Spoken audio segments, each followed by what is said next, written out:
Pour parler du premier anniversaire de l'accord sur le nucléaire iranien, nous sommes aujourd'hui avec Manaz Shirali, directrice d'études à l'Institut catholique de Paris et enseignante à Sciences Po. Bonjour et merci d'être avec nous. Bonjour. L'Iran a décidé de ne plus limiter son stock d'uranium enrichi et de leur côté, les États-Unis ont déployé des bombardiers dans la région du Golfe. Est-ce qu'on n'a jamais été aussi près d'un conflit entre ces deux puissances ? Je pense que la situation est particulièrement dangereuse et je doute que les dirigeants iraniens tiennent compte de la réalité de la situation et de la dangerosité de la situation. Je suis inquiète. N'importe quel petit prétexte pourrait aboutir à une véritable guerre, pourrait complètement embraser le Moyen-Orient dans toute sa totalité, en fait, pas seulement l'Iran. Donc, vraiment, on est sur un brasier extrêmement dangereux. La situation n'a jamais été aussi explosive qu'aujourd'hui. C'est vraiment inquiétant.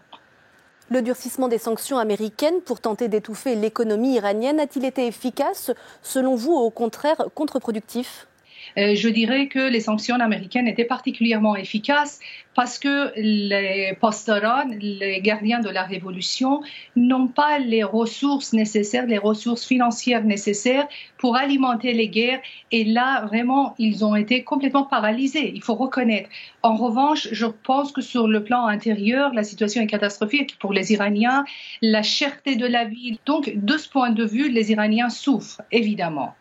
L'ultimatum lancé aux autres États signataires que sont la Chine, la Russie, l'Allemagne, le Royaume-Uni et la France peut-il permettre de sauver cet accord, malgré les volontés hégémoniques de Vladimir Poutine, par exemple ?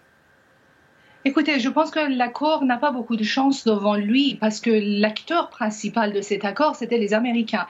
Depuis qu'ils sont sortis de l'accord, comment pouvons-nous attendre que les autres pays tiennent en fait cet accord dans la mesure où ils n'ont pas les moyens ? Pour vous, l'Europe serait-elle capable de sauver le texte ?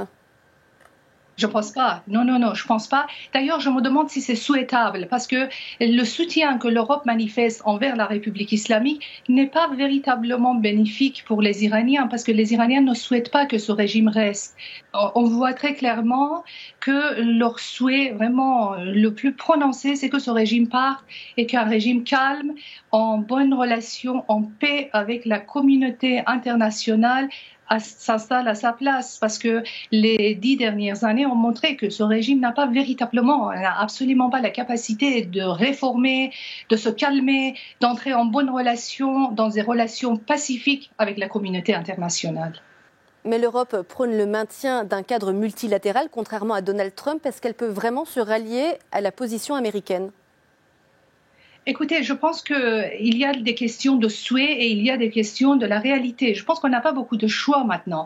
Avec tout ce qui s'est passé sur le plan international, avec toutes ces provocations qui sont venues de la part des dirigeants iraniens, alors qu'ils pouvaient quand même faire le profil bas, prendre un petit peu des initiatives pacificatrices, et ils l'ont pas fait. Alors donc, on est un peu trop avancé dans la provocation en ce moment pour compter sur l'Europe de pouvoir calmer le jeu.